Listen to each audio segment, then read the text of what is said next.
Hello guys, good morning. তোমরা সবাই কেমন আছো? এখন বাজে সকাল 6টা। এখন থেকে আজকের ব্লগটা আমি শুরু করছি। আগ্রা যাওয়ার বাস ধরার জন্য বাস স্ট্যান্ডে চলে এসেছি। আজকে আমি আমার ছেলে ও শাশুড়ি মাকে নিয়ে আগ্রা যাব। আগ্রার দর্শনীয় স্থানগুলো শাশুড়ি মাকে ঘুরে দেখানোর জন্য। উত্তরপ্রদেশের আলিগড় বাস স্ট্যান্ড থেকে আমরা আগ্রা যাচ্ছি। এই বাস স্ট্যান্ড থেকে মথুরা যাওয়ার জন্য বাস পাওয়া যায়। আগ্রাতে তাজমহল দেখানোর উদ্দেশ্যেই রওনা দেওয়া। এটাই হচ্ছে বাস স্ট্যান্ডের পুরো অংশটা।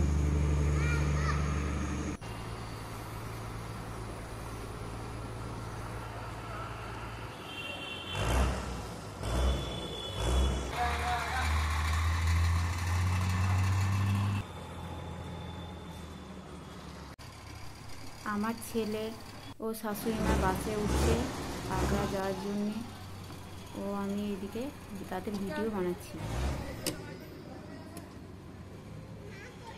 আমরা যখন বাসে উঠেছিলাম তখন পুরো বাসটাই ফাঁকা ছিল, তাই কোথায় বসবে সেটাই ঠিক করতে পারছে না। ভিডিওটি ভালো লাগলে লাইক শেয়ার করে দিও ও চ্যানেলটিকে সাবস্ক্রাইব করে দিও। এই ব্লগটা এখানেই শেষ করছি। পরে দেখা হচ্ছে আবার নতুন কোনো ব্লগে।